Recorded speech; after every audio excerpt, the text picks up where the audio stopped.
کہ جو صحیح نظریہ ہے، جو دقیق نظریہ ہے کہ جسے صاحبان تحقیق نے اختیار کیا ہے کہ امام حسین نے مدینہ کو اس لیے چھوڑا ہے تاکہ امت محمدی کی اصلاح ہو سکے۔ اس نظریے کا استفادہ خود امام حسین علیہ السلام کی اس وصیت سے ہوتا ہے کہ جو وصیت مدینہ سے نکلتے وقت آپ نے محمد بن حنفیہ کو لکھ کے دی، کہا کہ دوات اور بیاض لے آؤ، میں تمہیں وصیت لکھ کے دینا چاہتا ہوں۔ اور وہ مختصر سی وصیت ہے جس میں بسم اللہ کے بعد کہا کہ یہ وصیت حسین ابن علی ابن ابی طالب کی طرف سے ان کے بھائی محمد کی طرف ہے، المعروف بابن حنفیہ کہ جو ابن حنفیہ کے نام سے معروف ہیں۔ اور اس کے بعد اللہ کی وحدانیت کی گواہی ہے، رسالت کی گواہی ہے، قیامت کی گواہی ہے۔ اور یہ گواہیاں دینے کے بعد امام نے کہا کہ میں کیوں نکل رہا ہوں؟ فرمایا کہ انی لم اخرج عاشرا ولا باترا، میں کسی غرور کی کیفیت میں نہیں نکل رہا کہ میرے اندر تکبر آ چکا ہے اور میں اس بیعت کو اختیار نہیں کر رہا، کہیں لوگ یہ نہ سمجھیں کہ حسین ابن علی متکبر ہو چکا، اس کے اندر غرور آ چکا۔ کہا کہ نہیں، کسی قسم کے کوئی تکبر یا غرور کی کوئی کیفیت نہیں ہے۔ ولا مفسدا ولا ظالما، اور نہ ہی میں فساد ڈالنا چاہتا ہوں، نہ ہی میں کسی پہ ظلم کرنا چاہتا ہوں۔ وَإِنَّمَا، یہاں پہ کلمہ انما لگایا جو حصر کے لیے آتا ہے۔ انما خرجت اطلب الاصلاح فی امت جدی، میرا فقط ایک ہی مقصد ہے کہ میں اپنے اس خروج کے ذریعے سے امت محمدی کی اصلاح کر سکوں۔ امت محمدی اس وقت سو چکی تھی، امت محمدی کے جو ضمیر ہیں وہ مر چکے تھے، انہیں اس بات کا ادراک نہیں رہا تھا کہ یزید جیسا فاسق، یزید جیسا ایک ایسا انسان جو قاتل ہے، جو دین کا سر عام مذاق اڑانے والا ہے، وہ اپنے آپ کو امیر المؤمنین کہہ رہا ہے،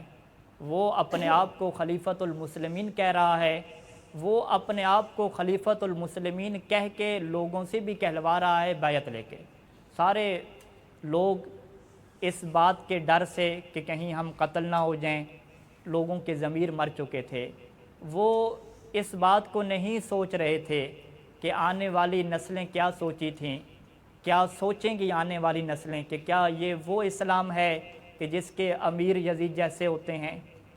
کیا یہ وہ ایمان ہے کہ جس کے امیر المؤمنین یزید جیسے ہوتے ہیں۔ یہ ساری چیز ختم ہو جاتی۔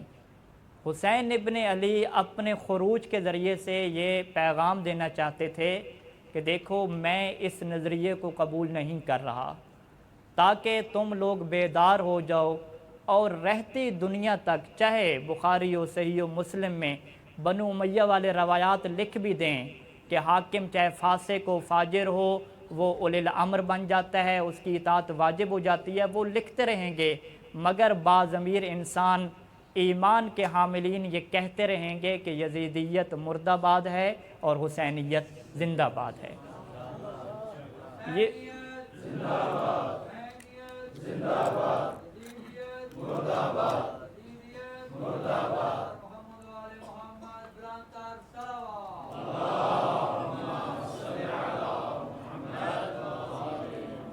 یہ وہ امر بالمعروف اور برائی سے روکنا تھا کہ جس سے ہم کیا کہتے ہیں، اپنے عمل سے تبلیغ کرنا۔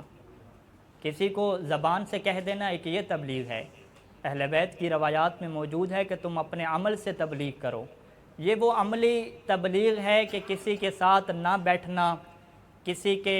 ساتھ نہ بیٹھ کے اس کی حکومت کی تائید نہ کرنا اور پیغام دے دینا لوگوں کو کہ دیکھو یہ حکومت درست نہیں ہے۔ اور پھر وہ لوگ کہ جن کی ذمہ داری امت کی رہنمائی کرنا ہوتی ہے، وہ لوگ کہ جن کی وجہ سے لوگ دین میں داخل ہوتے ہیں،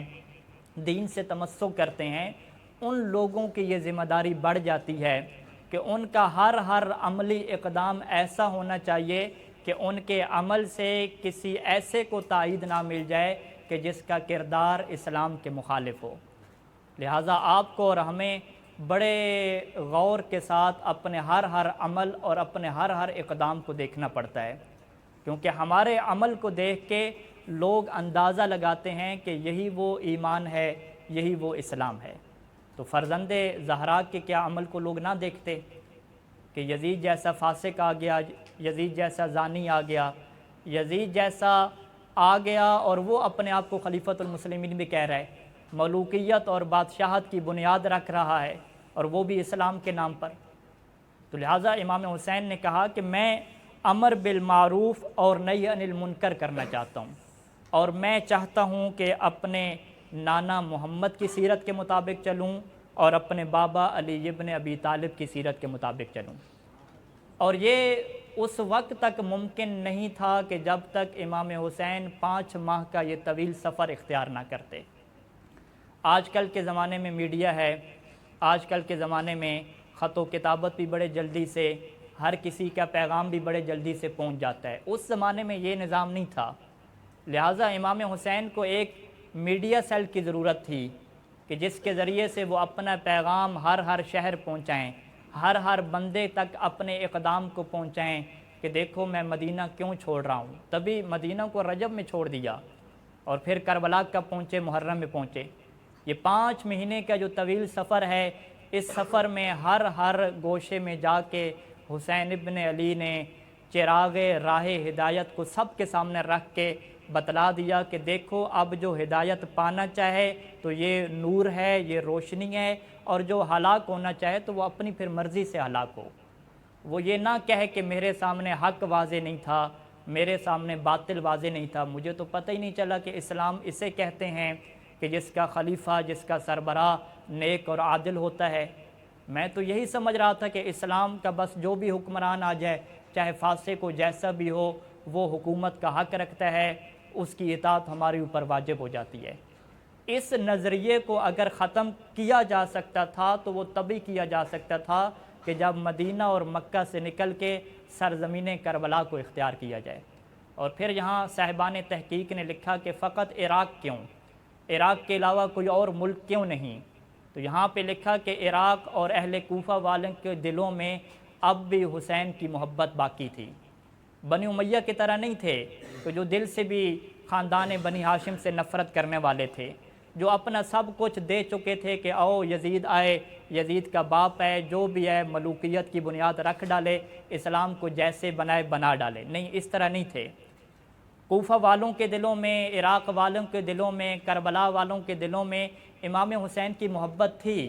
ہاں، اتنی شدید محبت اور محبت کی وہ گہرائی نہیں تھی کہ وہ تلواریں بھی امام حسین کے ساتھ مل کے دشمن کے خلاف اٹھا سکیں۔ اور یہی وہ جملہ ہے کہ جو فرزدق نے امام حسین سے کہا تھا مکہ سے نکلتے وقت، کہ جب امام حسین نے فرزدق سے پوچھا کہ بتاؤ عراق سے آ رہے ہو کیا حالت ہے، اور وہاں پہ فرزدق کہتا ہے کہ الخبیر سألتا، کہ آپ نے ایک ایسے بندے سے سوال کیا ہے کہ جو خبیر ہے، جو گہری نگاہ رکھنے والا ہے۔ وہاں پہ فرزدق نے یہ تجزیہ پیش کیا تھا کہ قلوبہم معک وسیوفہم علیک، کہ ان کے دل تو آپ کے ساتھ ہیں مگر تلواریں آپ کے خلاف ہیں۔ یہ وہ کمزور محبت ہے کہ محبت ہوتی ہے دل میں، لیکن پھر بھی انسان محبوب کے خلاف تلوار اٹھا لیتا ہے۔ یہ کیسی محبت ہے؟ لیکن بہرحال محبت تھی، اور اسی وجہ سے اس زمین میں امام حسین کی شہادت اس نور کو پھیلا سکتی تھی کہ اگر یہی شہادت مکہ یا مدینہ میں ہوتی تو یہ نور اور چراغ راہ ہدایت ہر کونے میں نہ پھیل سکتا تھا۔ اسی وجہ سے ارباب تاریخ نے یہ تجزیہ پیش کیا کہ اس بات سے ہٹ کے کہ یہ اللہ کی تقدیر تھی، اللہ کے رسول نے فرما دیا تھا کہ کربلا کی زمین کو اختیار کرنا ہے، اس سے ہٹ کے اگر سیاسی تجزیہ کیا جائے، معاشرتی تجزیہ کیا جائے، تو اس حساب سے بھی کربلا وہ بہترین زمین تھی کہ جس سے امام حسین کے مقصد کو عروج ملتا، اور بنی امیہ اپنے مقصد میں ناکام ہو جاتے۔ بنی امیہ کا کیا مقصد تھا کہ دھوکے دہی سے امام حسین کو شہید کر دیا جائے، پھر اس کے اوپر لوگوں سے قصاص مانگا جائے اور خود کو مظلوم شو کر کے کہ دیکھو فرزند زہرا قتل ہو گئے ہیں، ہم نے ان کے قاتلوں سے انتقام لینا ہے۔ یوں وہ اس کو اپنے سیاسی مضبوطی کے لیے استعمال کرنا چاہ رہے تھے، لیکن امام حسین نے ان سب کی تدبیر کو، ان سب کی سیاست کو خاک میں ملا دیا۔ بعد مکہ اور مکہ سے کربلا کا سفر کر کے کربلا میں شہادت پیش کر کے سب کے جو عزائم تھے ان کو مٹی میں ملا دیا کہ اب دنیا کے سامنے واضح ہو گیا کہ ملوکیت، بادشاہت، بنی امیہ کی حکومت کا اسلام سے کوئی تعلق نہیں ہے۔ اسلام ایک عزت والا مذہب ہے، اسلام ایک عزت والا دین ہے۔ اسلام و ایمان کی وہ طاقت ہے کہ جس کی وجہ سے وَلِلَّهِ الْعِزَّةُ وَلِرَسُولِهِ وَلِلْمُؤْمِنِينَ کہ اس کی وجہ سے عزت ملتی ہے مومنین کو، نہ کہ مومنین کو اس کی وجہ سے ذلت ملتی ہے۔